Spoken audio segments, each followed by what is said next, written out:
Cops surrounded a black man at a gas station, shouting at his terrified family. They thought he was just another biker. But when he turned around, and they saw the patch on his back, everything changed. The late afternoon sun glared off the chrome of a Harley-Davidson as Darius Cole pulled into the gas station on Willow Avenue. His wife Monica sat quietly in the passenger seat of their SUV parked beside him, holding their 10-year-old son Caleb close. The family had been on their way to visit Monica's mother, just stopping for gas and a quick snack. It should have been an ordinary moment. But what came next changed everything. Darius removed his gloves, his black leather vest glinting in the sunlight. On the back was the bold red and white emblem of the Hells Angels. It wasn't just any patch. It was one earned through loyalty, courage, and brotherhood. Darius wasn't a criminal. He was a respected member, known for keeping the peace in his community, protecting local businesses and helping veterans. But stereotypes run deep, and to some, a leather vest was all it took to spark suspicion. 2 police cruisers rolled up fast, tires screeching. The sharp crack of doors opening broke the calm. Darius glanced up, puzzled, as Officer Reed and Officer Miller stepped out, hands already resting near their holstered guns. Reed's jaw was tight, his eyes locked onto Darius like a predator sizing up prey. "Hey!" Reed barked. "Step away from the vehicle! Hands where I can see them!" Monica froze. Caleb's small hand gripped her waist tighter.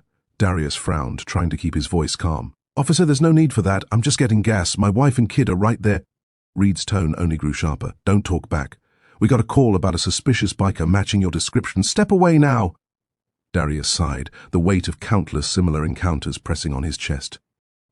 "Suspicious biker," he muttered. "Right." He slowly lifted his hands, stepping away from the Harley. Monica's heart pounded. She'd seen too many stories end badly, and she refused to let Caleb witness another. "Please," she called out, her voice shaking. "He hasn't done anything. We're just traveling." Reed cut her off, shouting, "Mom, stay back." That was it. The tension in Darius's face hardened. He turned slowly toward the officers, eyes burning with control, not anger, but power. The kind of power that comes from knowing who you are. "Officer," Darius said firmly, "you need to lower your tone. My son's scared." Reed stepped closer, his fist half raised. "Don't tell me what to do!" "You think that patch makes you untouchable?" Behind him, Officer Miller hesitated. He wasn't as eager, glancing between his partner and the terrified family. "Reed, maybe we should—" But Reed didn't listen. His voice thundered. "You move 1 inch and I'll—" That's when Darius took 1 step forward. Just one. But it was enough. His presence alone silenced the air around them. "Touch them," he said in a low, even tone, "and you die." The words hung in the air like thunder before a storm. Monica's breath caught. Caleb looked up at his father with wide, teary eyes. Reed's face flushed with rage, or maybe fear, because when he looked closer at Darius, he saw the insignia on the vest's chest, President, Hells Angels, Midwest Chapter. This wasn't just some random biker. Miller whispered under his breath, "Reed, maybe back off. I think we made a mistake." But Reed, driven by ego, didn't step down. "You threatening a cop?" he snapped. Darius didn't blink. "I'm warning you. You've got 2 scared people behind me who've done nothing. You want to take it out on someone? Take it out on me. But if you lay one hand on them, it'll be the last thing you do." The station went eerily quiet. Even the sound of the gas pump clicking seemed distant. A small crowd began forming. A few drivers, a clerk from the convenience store, a biker 2 lanes down watching with narrowed eyes. The tension was electric. Monica whispered, "Darius, please." He didn't turn around. "Stay behind me," he said calmly. "No one's touching you." Reed's radio crackled, but he didn't move. His hand hovered near his weapon, uncertain. Then, from the corner of the lot, came the rumble of engines, deep, synchronized, familiar. 6 motorcycles rolled in, chrome shining, red and white patches catching the sun. The Hells Angels had arrived. Reed's posture stiffened. Miller's hand dropped from his holster. The riders parked in a perfect line, engines still running, watching silently. A tall man with a silver beard, Rex, Darius's second-in-command, stepped off his bike, eyes cold. "Everything all right, Prez?" Darius didn't smile. He didn't move. "Cops thought my family looked suspicious." Rex looked at Reed, then back at Darius. "You want us to handle it?" Darius shook his head slowly. "Not yet." For a long second, no one moved. The roar of motorcycle engines filled the air like a warning bell. Reed swallowed hard. His authority felt smaller now, his voice quieter. You can't just threaten officers like that. Darius finally smiled, but it wasn't friendly. Then maybe you should have thought before threatening my family. The wind shifted. Sirens wailed faintly in the distance. Backup was coming, but for who?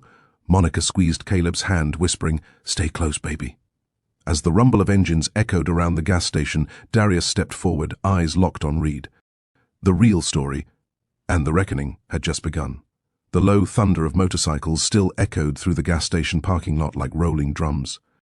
6 Hells Angels bikers stood in formation behind Darius, each one silent but deadly in posture, waiting for their president's signal. The sound of engines wasn't just noise, it was a message. Don't mess with family.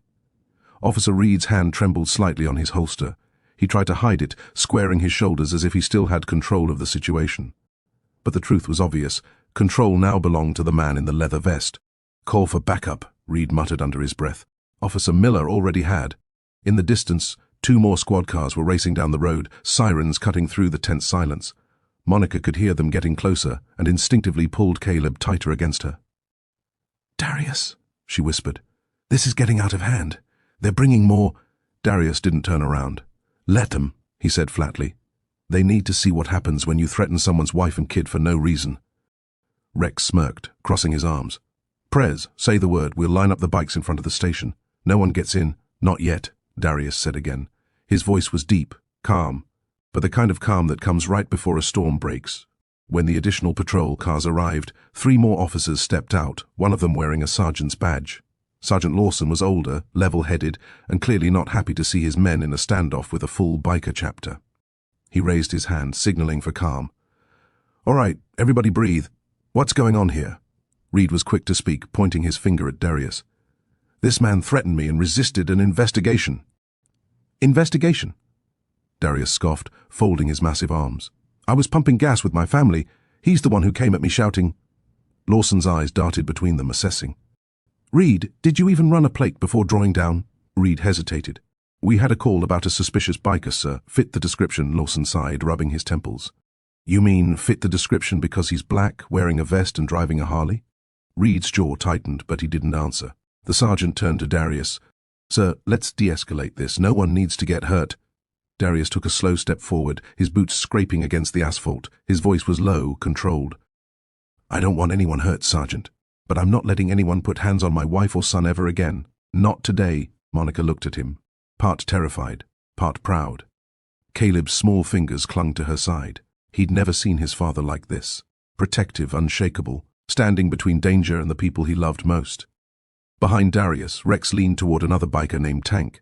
"You think he's gonna swing?" Tank chuckled quietly. "If he does, the whole town's gonna remember this day." Lawson noticed the patches now.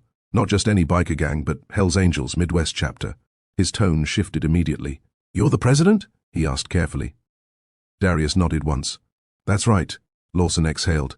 "Then I know exactly who you are. You've worked with the sheriff's department before, right? Security during the Veterans Charity ride?" "Yeah," Darius replied, his tone edged with irony. "Funny how quick that respect disappears when a scared rookie thinks he's a hero." Reed bristled. "You're twisting this, you—" "Enough!" Lawson barked. His voice cut the air like a blade. "Officer Reed, you're done here. Go sit in the cruiser." "What? He threatened me," Reed protested. "And you escalated a peaceful situation into a circus," Lawson snapped. "That's an order." Reed glared at Darius one last time before storming off, slamming the cruiser door. The bikers chuckled under their breath. One muttered, "Man's got no clue who he was barking at." Lawson turned back to Darius. "Look, I know tempers flared. Let's just clear this up. You're not under arrest. I'll file the report myself. You've got my word." For a moment, the air loosened. The tension cracked slightly. Monica finally exhaled, whispering a small prayer under her breath. But Darius wasn't finished. "Sergeant, you can file your report all you want, but this isn't ending here." Lawson frowned. "What do you mean?" Darius pointed at the gas station cameras overhead. "There's footage of everything. How your man screamed at my wife and scared my kid. That's going to internal affairs, and the department's going to answer for it." Lawson nodded slowly. "Fair enough." But before anyone could breathe easier, a voice came from the far side of the lot.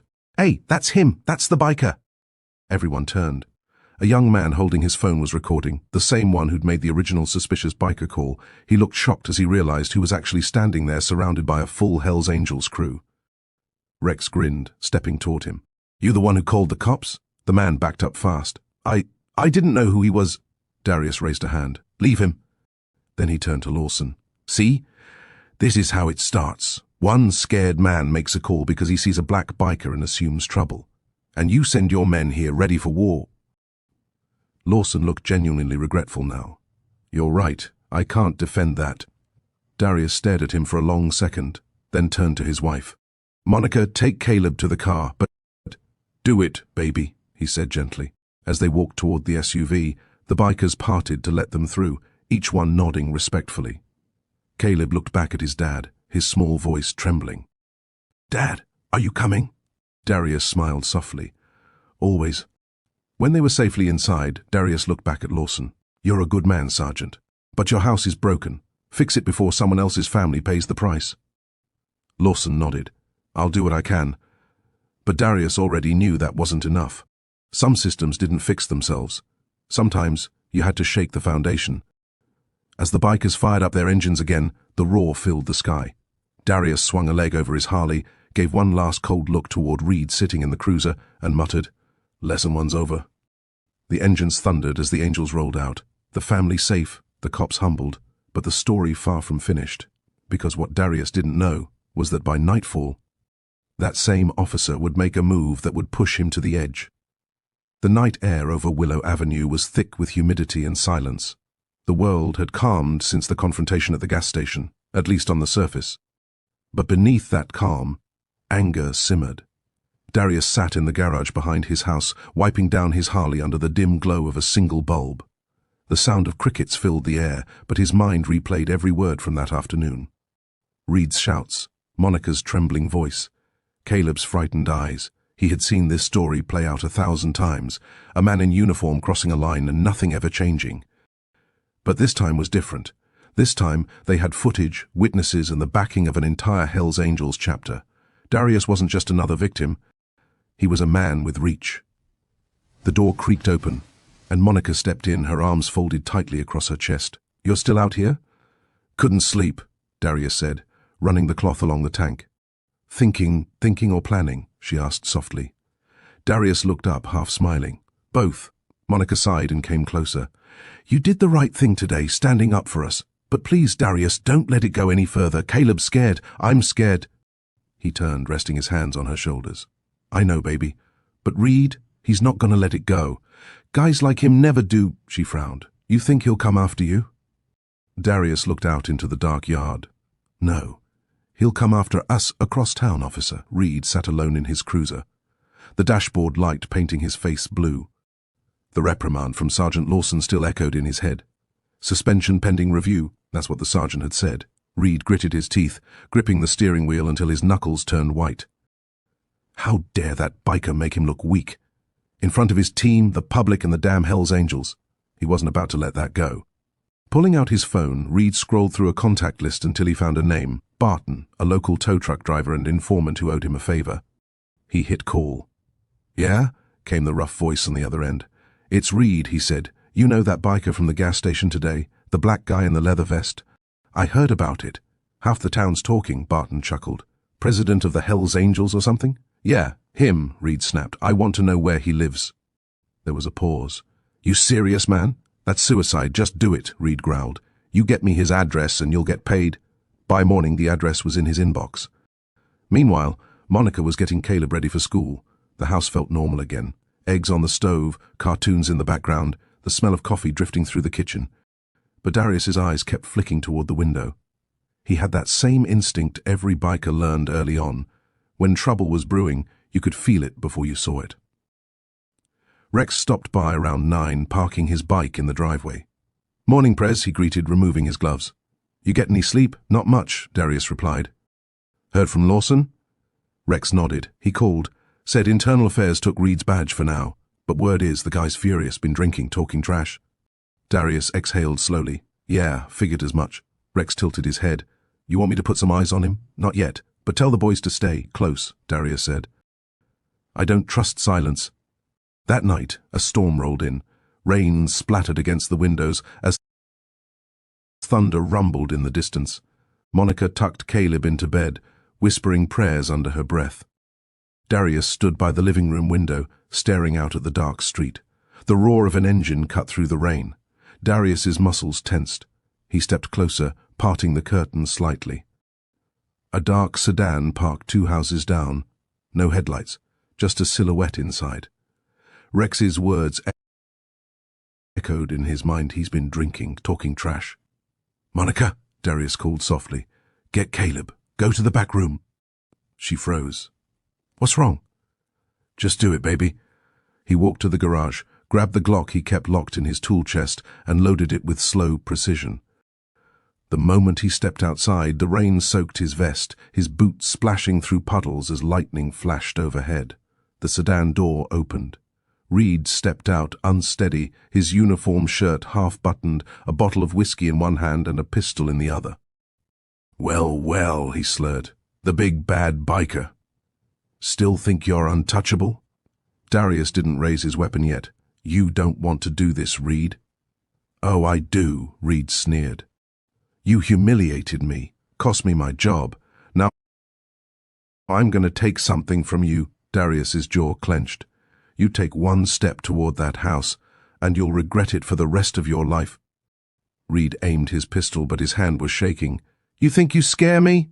Darius didn't answer. Behind him he could hear Monica calling 911 from inside, her voice trembling. Then headlights flooded the street. Engines roared, 6 of them. Rex and the angels had arrived, lined up in the rain like soldiers of thunder. Reed's eyes widened as the bikers dismounted, their boots splashing through puddles, their faces cold and determined. Rex shouted over the storm, "Prez, we got your call." Darius kept his eyes on Reed. "Didn't call, you just knew." Reed's voice cracked. "You think you can scare me with your little gang?" Darius took a step forward, the rain dripping from his beard. "We're not a gang, we're family. And family protects its own." Reed backed up, his foot slipping slightly on the wet pavement. "You're done, Cole," he spat. "I'll—" Before he could finish, the flashing red lights of squad cars appeared in the distance. Sergeant Lawson had arrived, shouting orders into the radio. "Reed, drop the weapon!" Reed hesitated, 1 second too long. Lawson tackled him from behind, a gun flying into the mud. Officers restrained him as he screamed incoherently, his voice lost in the downpour. Darius finally exhaled, lowering his own weapon. He looked up at the sky, letting the rain wash over him. Lawson approached, drenched and panting. "You all right?" Darius nodded slowly. "I am now. My family's safe." Lawson looked back toward the cruiser where Reed was being cuffed. "He's done. Fired, arrested and charged." Darius gave a single nod, then looked toward the angels who stood silent under the rain. "Let's go home, brothers." As they mounted their bikes, the thunder faded into the distance. But even as peace returned to Willow Avenue, Darius knew the fight wasn't over. Because tomorrow, the headlines would twist the story, and he was ready for that war too. Morning sunlight cut through the blinds of the Cole household like golden blades. The storm had passed, but the tension hadn't. News vans lined the street. Microphones and cameras pointed toward Darius's home. The confrontation between Officer Reed and the Hells Angels president had already become the town's biggest story. Monica peeked out from behind the curtain, worry etched across her face. "They've been out there since 6 a.m., she whispered. "They're saying you started the fight." Darius sat at the kitchen table, calm as stone, sipping his coffee. "Of course they are," he said quietly. "They always need someone to blame." Caleb came in, rubbing his eyes. "Daddy, why are there police outside again?" Darius bent down, brushing his son's hair gently. "Because, son, when people don't know the truth, they make up their own." At that moment, Rex walked in from the backyard, helmet under his arm, a grim look on his face. "Prez, it's everywhere. They're calling it the gas station biker incident. News is twisting it, making it sound like you threatened the cops for no reason." Darius smirked bitterly. "Of course they are." He set down his cup. "You got the footage?" Rex nodded and handed him a flash drive. "Security cams from the gas station, full angle. It shows Reed drawing first. Shows him screaming at your wife and kid." Monica's eyes widened. You got all that? Every second, Rex said. And guess what else? The clerk uploaded it to social media last night. It's already gone viral. Darius leaned back, exhaling slowly. Then maybe, for once, the truth gets to speak before the badge does. By noon, the footage had spread across the internet. People saw it all. The racial profiling, the threats, the way Reed approached with aggression while Darius stood protecting his family. The comments section exploded. That man's a hero. The system's broken. Hell's Angels or not, he did what any father would do. Within hours, national outlets were calling. Reporters wanted interviews, activists demanded accountability, and the mayor's office released a statement promising a full investigation into Reed's conduct and the department's culture. But for Darius, it wasn't about revenge. It was about setting an example. For his son, for his brothers, for every man who'd ever been judged by a label before his name. Later that afternoon, Sergeant Lawson pulled up outside the house, removing his hat as he stepped out. "Mr. Cole," he called. Darius met him on the porch. The man looked exhausted, carrying the weight of a broken department on his shoulders. "I wanted to say thank you," Lawson said quietly. "If you hadn't kept your cool, that night could have ended very differently." Darius nodded. "Could have ended with my son growing up without a father." Lawson swallowed hard. "Reed's in custody. The DA's filing charges, assault, misconduct, possession under the influence. Internal Affairs wants to meet with you too for a statement." "Good," Darius said, "because I've got more to say than they're ready to hear." Lawson hesitated. "You're a hard man to read, Cole. I've dealt with Hell's Angels before. Most aren't this controlled." Darius smiled faintly. "You know what people don't get, Sergeant? We're not outlaws, we're protectors. The media only shows what fits their story. But brotherhood isn't about crime, it's about loyalty." Lawson nodded slowly. "Maybe it's time people started hearing that." He extended his hand, and for the first time Darius shook it. There was no animosity, no fear, just respect. That evening, the Hell's Angels gathered at their clubhouse on the edge of town. Rows of bikes gleamed under the setting sun. The mood was quieter than usual, solemn but proud. Rex stood beside Darius as he addressed the room. "Brothers," Darius began, his deep voice echoing through the hall.